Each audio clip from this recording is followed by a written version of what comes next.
opportunity to call out Pokimane for her hypocrisies, I'm gonna take that shit every single fucking time. I hate this bitch.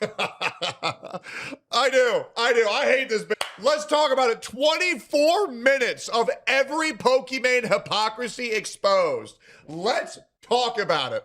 Rich? No. Like the ultra rich, the ultra giga rich, the unnecessarily You have to clarify. rich. They're gonna clip that and it's gonna make you look bad. Oh. You The gotta ultra say giga the billionaires. The billionaires. You are rich. The Bezos. If you want to be upset, I want to remind you that Pokimane tries to act poor while having minimum $10 million. Yes, that's right. She has made more money in 2 years than you will ever make in your lifetime working your ass off every day. If that doesn't piss you off, I don't know what will. Don't look at the price. Don't look at the price. But guys, they are works of art. Let's be so for real. So basically this Twitter $500 cups to drink her coffee from. That's insane. Bro, I feel bougie because I have this hydro flask, which is a half flask, half cup. I use it every day for gym so my water stays cold. And this bitch was like $40. And I think I'm unrelatable. Bro, my shirt that I'm wearing today, I got it from Abercrombie and Fitch. It has a hole in it, I'm not gonna lie. I just bought it yesterday. Father's Day sale, 60% off. I'm wearing a $40 t-shirt, and I think I'm unrelatable. Pokimane is using a $600 mug. What are we doing? And it looks retarded. drama became an even bigger drama thanks to the YouTube algorithm. So in a way, I can understand why you want to take down this video, because this selected thing blows up and becomes even bigger. Pokimane going from one of the internet's most loved streamers to getting cooked online for her wild take. No, she was never beloved. People just gooned to her and they thought that she was her girlfriend, or she was their girlfriend. Nobody ever liked Pokimane. I've never heard anybody say, "Oh, I love Pokimane." All I ever hear is, "Oh, dude, I really hope she stands up so I can see her ass again."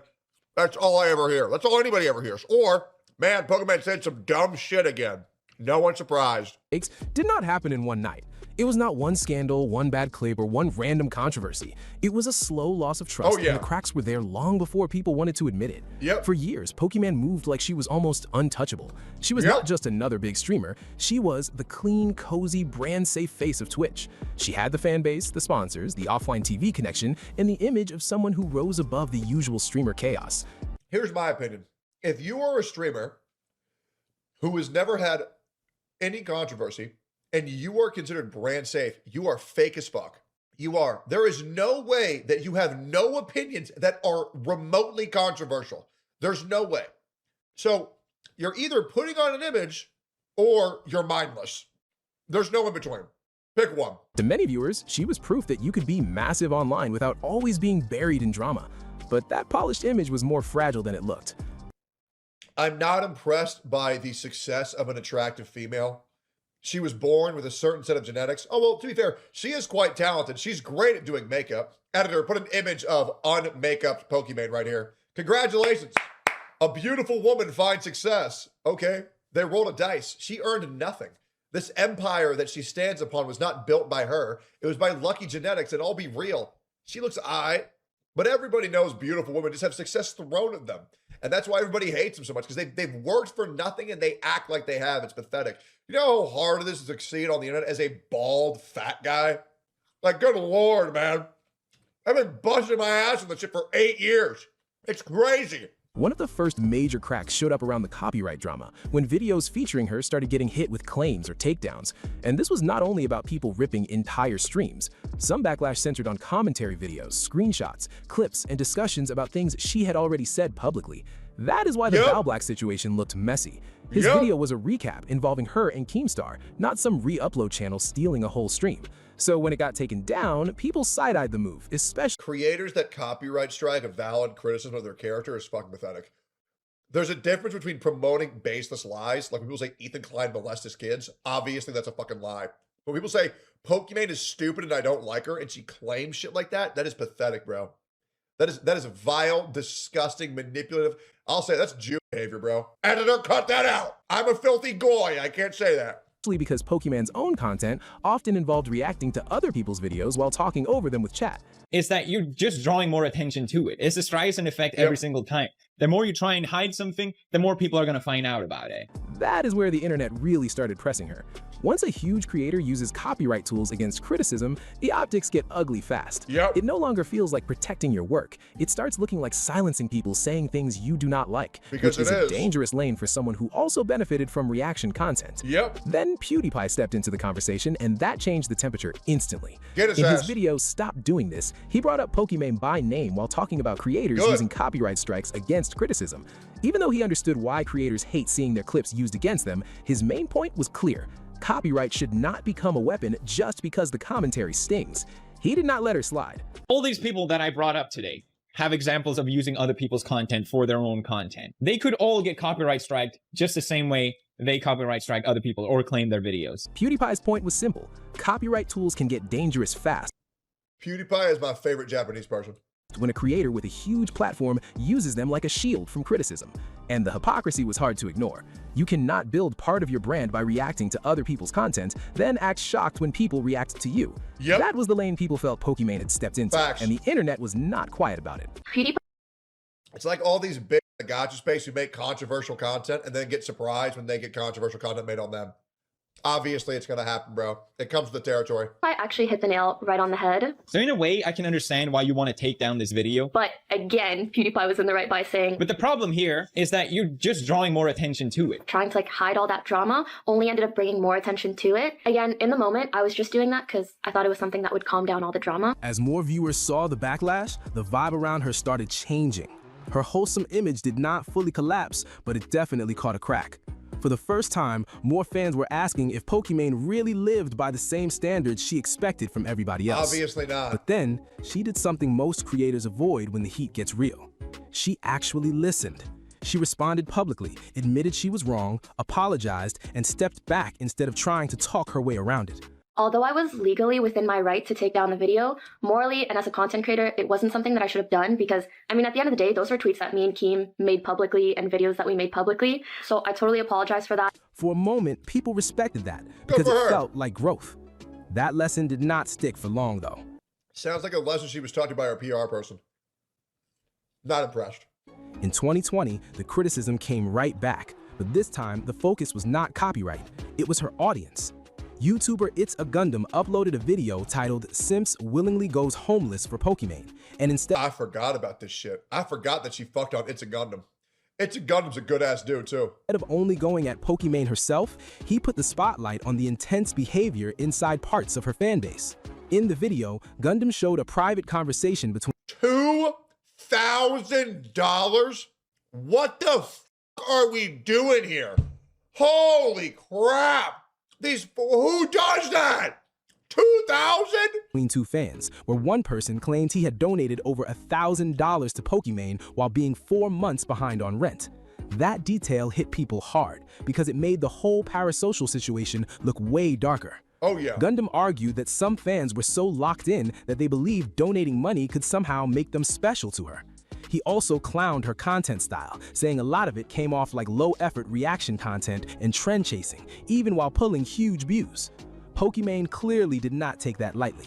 She responded on stream while visibly upset, but instead of focusing on the parasocial concerns people were debating, she swerved into a much messier move.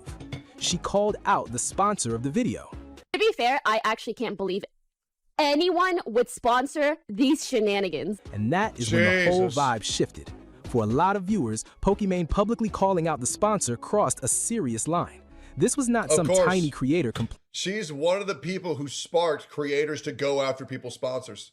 And I'm glad it turned back against her, bro. I'm so glad. complaining in a corner. This was one of Twitch's biggest names putting heat on a company connected to a smaller YouTuber, and it looked messy fast. Soon after, It's a Gundam's comment sections were getting flooded with angry Pokimane fans, dislikes, and nasty messages.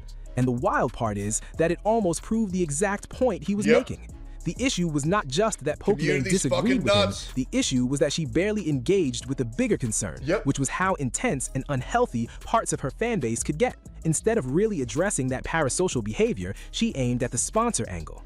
When people pushed back, she defended the move by saying She originated the point and strategy of going after someone's bag because you disagree with their points or their criticisms. This is shit is pathetic. content built on lies. I forgot, but I just gained another reason to hate this. Man, what a great day it is. Finding a new reason to hate her. Oh, it feels good, bro. It feels good. Misinformation It's and so insults nice. should not be rewarded with brand money. On paper, that might sound reasonable, but to a lot of people watching, it did not land that way at all. It looked like a powerful creator punching down. That's when the privilege narrative started getting louder. People were not only debating one bad reaction anymore, they were asking how much power Pokimane had, who she used it against, and why criticism always seemed to become a bigger war when it involved her. For the first time, Pokimane did not feel like the underdog. She felt like part of the machine, and every extra defense made the optics worse. The problem was becoming a pattern. Criticism comes in, pressure goes out, and the actual point gets buried under a bigger drama. And unfortunately for her, that was still only the warm-up. Later in 2020, another moment pushed the conversation into Twitch favoritism territory. During one of her live streams, Pokimane accidentally opened a browser tab that briefly showed adult content. It was clearly treated by many as a mistake, but that did not stop people from asking why she only received a warning while other streamers had faced harsher punishments for similar rule-breaking moments. Wait, we saw this, right? That's rough. This one I can understand. If it was an accident, it's different. If other people received harsher criticisms or harsher punishments, I'm hoping it's because they were repeat offenders. And repeat offenders should be punished more severely. So that's probably why. I also have shown porn on stream before. A horrible when it happened. So this one I'm not really going to put too much pressure on, but some Twitch favoritism, most likely. That is when the conversation changed again. Now it was not just about Pokimane's fanbase or her reaction to criticism. It was about whether Twitch itself was giving its biggest stars a softer landing. The moment was barely even a blink. It lasted less than a second, and most people probably would have missed it, but Twitch chat does not miss anything. Clips were made instantly, people started posting about it everywhere, and what should have been a quick accident turned into another full-blown internet storm.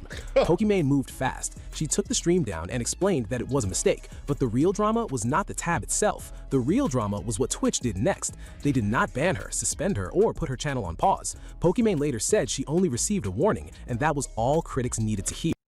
I think this one's not that big of a deal, to be honest. Yeah. I want to have Pokimane's side here. It's not that big of a deal, in my opinion. It was an accident. It is what it is. I planned a vacation for around this time, but I honestly should not have taken any time off prior to acknowledging or addressing or apologizing for these things. To a lot of viewers, this screamed double standards. Smaller streamers had been punished harder for moments that people argued were less serious, while Pokimane walked away with basically no real damage. Tweet. So when she joked that at least the situation made for a good meme, critics were not feeling it. To them, this was not about one mistake. It was about protection. I'm very, very sorry, and I'll make sure that in the future, if I am to comment on any part of a video, it's just its actual contents, not the sponsors, and also not to encourage my community or my viewers to leave any sort of negative feedback. That is when the word privilege really started sticking to her name. Even some fans who still liked her felt disconnected because it didn't feel like the rules hit everyone the same way. Pokimane no longer looked like a regular streamer who slipped up. She looked like someone Twitch would protect when the pressure got hot. But 2020 still had more smoke waiting for her. That's when Leafy entered the picture. After the It's a Gundam drama and Twitch warning situation, Leafy started dropping videos going straight at Pokimane, her content, her influence, and the way the platform Whatever happened to Leafy, bro? Didn't that guy fucking die after Items made a video on him? seemed to treat her. He claimed her streams were mostly low-effort reaction content, that she did not bring much original value. See, mine's not low effort reaction content. Mine is high effort reaction content because I will like double to triple the length of a video while playing it on supersonic speed.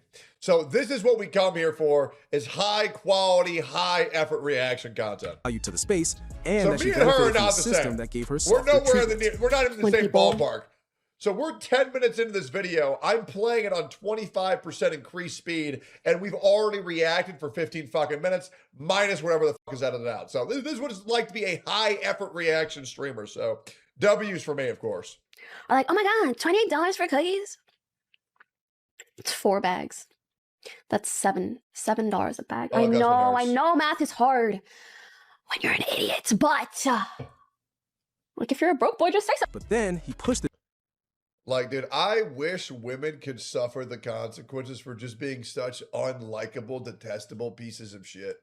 Like, holy fuck, bro. I believe in equality. I believe men and women should be allowed to box equally. We need to get some mixed intergender boxing matches going on. That's what we need, man. That is what will heal this nation. drama into an even messier lane. Leafy accused Pokimane of hiding a boyfriend from her audience. There was no solid evidence, but the internet ran with it anyway.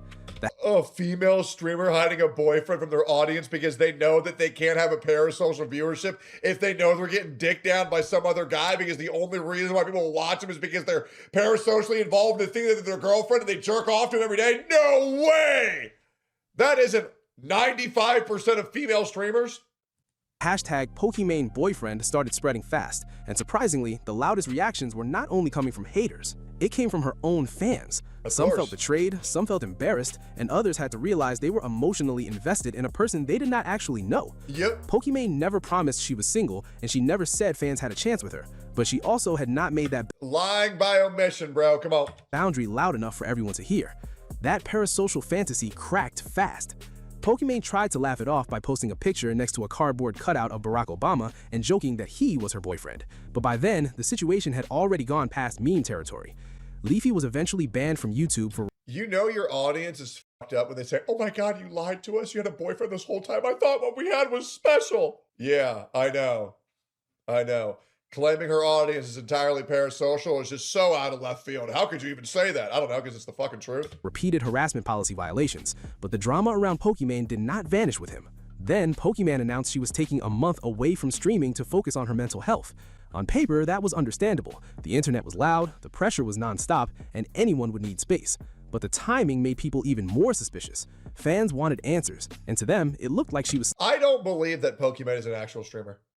I don't believe it. I think I've been psyoped into believing that she actually does anything other than be a unlikable bitch. I'm going to pull up her Twitch VOD right now. What does a Pokimane even do on stream? This got 235,000 views. Okay, here we go. Let's watch a Pokemon stream. Which are going to get confused.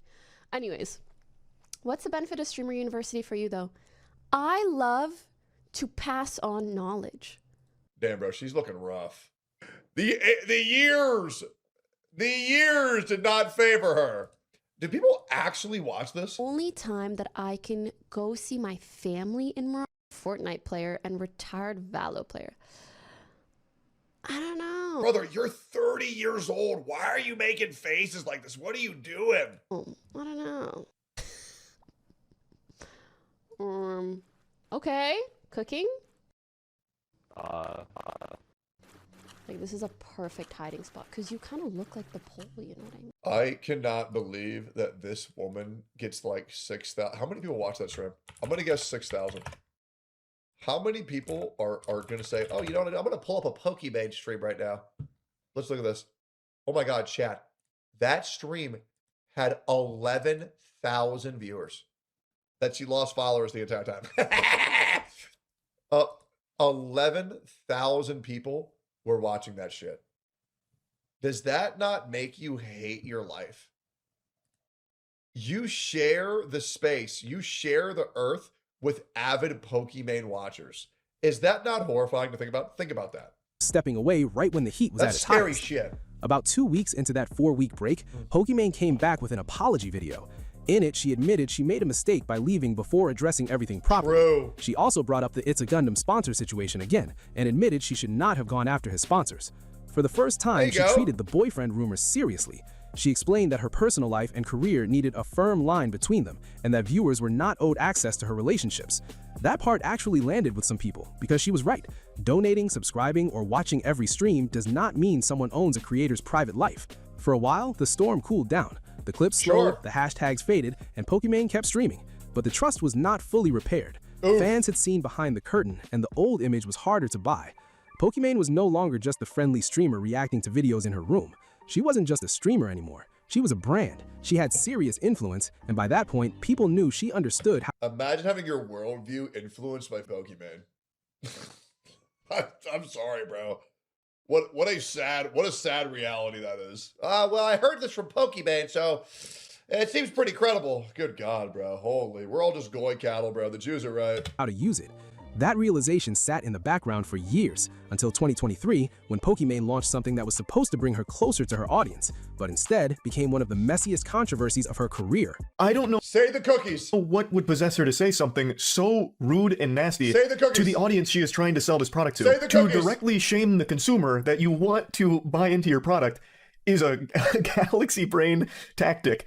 A strategy that I'm not sure the success rate of. By then, Pokimane had already survived more drama than most creators ever deal with. Copyright issues, parasocial backlash, Twitch double standard accusations, and somehow she was still standing. So when she announced her own healthy cookie brand, it should have been an easy Healthy cookie, by the way. Yeah. Healthy cookie. Yeah. No, they were so healthy. Yeah, of course. win. A cute business move, a passion project, something positive for fans to support. The brand was called Mina Snacks. On paper, it sounded clean and harmless. Health-focused cookies, better ingredients, Health-focused cookies. I'm sorry, that does not exist. creator-led branding, but then people saw the price. The cookies launched at $28 for a 4-pack, and fans God immediately started damn! side-eyeing the whole thing. Then the internet started digging, and that is where it got ugly. Viewers noticed similarities between Mina Snacks and another cookie product connected to the same broader manufacturing Same look, same ingredients, double the price. And that's the Pokimane standard. space. The ingredients looked similar, the cookies looked similar, and suddenly people were asking the brutal question, was this really a special passion project or just a dressed-up product being sold at influencer prices? Pokimane jumped in to defend it. She said Mina Snacks was something she had worked on for 2 years and that the price Worked on for 2 years? You stole somebody else's product and you put your name on it. Did she actually say 2 years? That's insane. reflected things like quality, sourcing, and production. But the backlash did not slow down, because once people feel like they're being overcharged, they do not let that slide quietly. Of course. Then Why came the would you? comment that followed her everywhere. While responding to complaints about the price, she basically told people if they could not afford the cookies, then the product was not for them. That one sentence hit like a brick. For many fans, that was the breaking point. This was someone who built her image on being relatable, suddenly sounding like she was talking down to the same audience that helped make her rich. The optics were nasty, and even Moist Critical called her out, saying she came across out of touch and dismissive toward her own supporters. Public opinion flipped almost overnight. Pokimane apologized and said the cookie comment was meant as a joke, but fans had heard that kind of explanation Yeah. before. It was a joke, it was misunderstood, it wasn't that Yeah. serious. At some point, people Oh. stopped buying the cleanup. Then came the XQC situation. Pokimane and XQC weren't best friends, but they had history. They played games together, argued sometimes, and still kept it mostly normal. Keep doubting Kick, it's already taken over. Fire emoji. Respectfully, people that say stuff like this, you don't understand that Kick makes Twitch money. Like, Kick is using Twitch's services. And if Twitch really wanted, they could just stop giving these services to Kick. But right now, they're just sitting back like, thanks, The fuck is she talking about? I guess. But that changed in 2023 when XQC signed his huge Kick deal, reportedly worth $70 million over 2 years, with incentives that could push it to $100 million. While a lot of creators reacted with shock or congratulations, Pokimane downplayed the move. She said Kick was basically making Twitch money because it used Amazon's AWS services, and she suggested Twitch's parent company had leverage over them. I can't even XQC imagine did not let hallucinating that that. slide. His point was that Amazon and Twitch were not the same thing, and Amazon's cloud business was way bigger than streamer drama. Brother, Amazon isn't Twitch. Yeah, what When the people get fuck? this? In Amazon's view of the world, right? Amazon as a parent company, they're literally making money. This is why these women need to stop giving their opinion and just play video games and look cute. Straight up. Anything that comes out of Pokimane's mouth is just pure retardation. It's actually insane. Off of Kick, I still can't believe that someone says, I'm just really worried about this controversial topic. What does Pokimane think? I really got to figure out what I'm thinking. and losing money on Twitch. It is not a flex to say that Amazon is making money off of Kick. That is like the most counter flex of all time. Instead of clearing the air, the debate got even messier. Pokimane suggested some of the backlash was tied to her being a woman, but many viewers Jesus. I will say, many women think that their opinions are weighted heavier because of the amount of people that watch them, but they're not watching you because of the things you say. They watch you for how you look. So they get this overinflated ego and they say dumb shit because that's what people do. Dumbass motherfucking simps on the internet have been gassing up stupid hoes for decades, and it'll never change. Felt the criticism was about the take itself, not her gender. That is where the conversation started looking less like a simple disagreement and more like another public image battle. Then a chatter asked if she would move to Kick for $10 million, and her answer made the situation hotter. She said she would rather keep her morals and dignity than take the money. Hey, bro, if somebody offers me $1 million deal to fucking go on a platform, I'm taking that shit immediately. Immediately. Okay? Money is hard as fuck to get. Oh, they gamble. Jesus, shut the fuck up. No, and it's not because I got like $10 million. It's just because I'm good as I am. That is so rich coming from an influencer. That is so rich to pocket watch another motherfucker while you already made it. Oh, well, I already have my money, so it's tainted. She's no better than Iron Mouse. I can't even talk as retarded as Iron Mouse sounds. Fucking, well, I will never play a game with AI. After she plays a game with AI, claims she never knew it, and then shames everybody else for playing that game.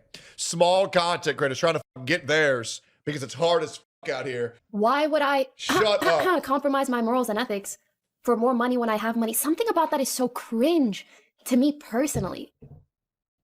Like, I understand, you know, if you need to make money, for me to do cringe shit when I have money, I can't. Like, ew. How about you just, oh my gosh, just say that you are completely platform captured and you are not entertaining to make it on other platforms, so you're afraid to make a move. That's all you got to say. That's all you got to say. I support any streaming service that's attempting to break the monopoly Twitch has on the streaming sphere, because Twitch is incredibly predatory, and it's always been incredibly predatory. We should be applauding other streaming services to attempt to make things better for the consumer. We should, because when a monopoly occurs, the consumers lose. So good shit to Rumble, good shit to Kick. Hey, fuck it, good shit to good shit to Mixer for at least trying something.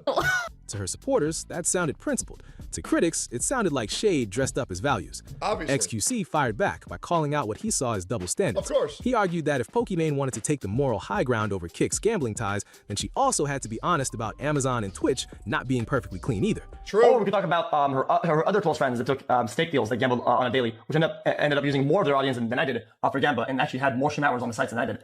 What about those? True. Oh, okay. Those aren't morally and ethically bankrupt. The friendship quietly faded, and soon after, Pokimane shocked fans again by stepping away from her exclusive Twitch deal. At first, people thought it was just business. Maybe she wanted more freedom, more platforms, and more room to move beyond the Twitch bubble. But on her podcast, she gave a much sharper reason.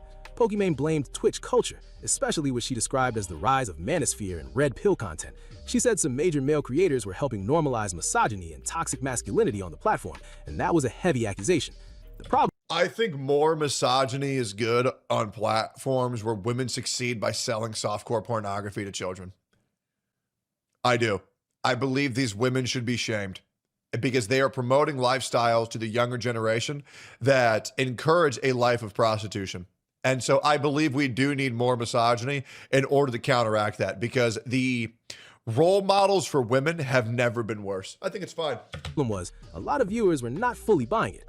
They remembered the moments where Twitch seemed to protect her, the warnings instead of harsher punishment, and the way she had benefited from being one of the platform's biggest faces. To critics, it sounded less like a clean moral stand and more like a creator rewriting the story once the platform no longer served her the same way. Like, how are you going to say this shit and then go to YouTube? Like, are you kidding me? You're going to go and say this about Twitch and then go to YouTube? Some people thought the truth was simpler. The streaming meta had changed. The old cozy reaction style wasn't hitting like it used to. Newer creators were pulling attention, and the audience had moved into a faster, louder era.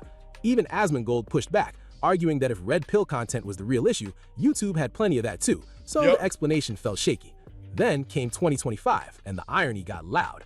Pokimane streamed from Paris with other creators, surrounded by luxury, nice clothes, and an expensive-looking setting. During the stream, she started talking about wealth inequality and said, "We hate the rich." God, bro. It's like the most pick me. Trust me, I'm one of the good ones I've ever seen. Holy. I mean, Jesus. Wants to be liked so bad, it's actually pathetic. Good Lord. Give a divisive opinion intentionally for once. You will not do it. The streamer next to her immediately pointed out the obvious. Was she not rich herself? Instead of backing off, she clarified that she meant billionaires and the ultra-rich, but by then the clip had already escaped containment. The wealth disparity is getting bad. The wage gap, I hate that shit. No wealth disparity. Wealth disparity. Wage gap Wage gap doesn't exist. is like between men and women. Men and women, we love each other. That's And we hate the rich. Aren't you the rich? No, like the ultra rich, the ultra giga rich, the You have to unnecessarily clarify. rich. They're gonna clip that, and then it's gonna make you look bad. Oh, You the gotta ultra say, giga you gotta rich. say the billionaires. The billionaires, you are rich. the Bezos. A millionaire creator talking about hating the rich while streaming from Paris was just too easy for the internet to tear apart. Around the same time, another clip circulated of her casually spending hundreds of dollars on designer mugs, making the whole relatable image look even cooked. By this point, the credibility problem was not small anymore. People were not just listening to Pokimane's opinions, they were checking them against her past, and every new take came with receipts attached. Then came the reaction to the Diddy verdict in July 2025. Why the fuck are we talking about P. Diddy? What is that? Do I not know? What happened with P. Diddy? I never heard of this shit. After a mixed jury decision that shocked a lot of people online, Pokimane tweeted, "Believe the victims." The message itself was serious, but fans immediately brought up her past behavior during the Johnny Depp and Amber Heard trial, when she had joined in on mocking Amber Heard.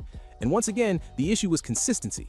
To critics, it looked like believe victims only It's the most... That's right. I forgot that was about P. Diddy. Yep. Oh, man. Believe victims. How about we fucking believe in proof? How about we believe in the justice system? How about we believe in innocent until proven guilty? You know, I like believing in proof and evidence and not people's opinions. Believe all victims. Yeah, bro. What a great person you are. Holy shut up.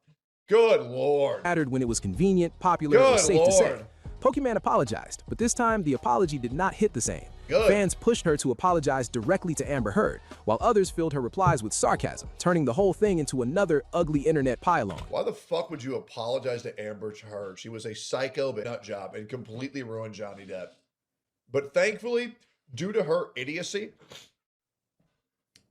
Johnny Depp used Amber Heard's psychosis to completely obliterate the Me Too movement, and thank God they did that. That movement was that was one of the most devastating blows to all men on this world, and it's the reason why the birth rate is declining and the male loneliness epidemic is at an all-time high, because nobody wants to deal with a psycho bitch that can change her mind about sex that happened 5 years ago and claim it was rape. Nobody wants to deal with that because men can no longer feel safe.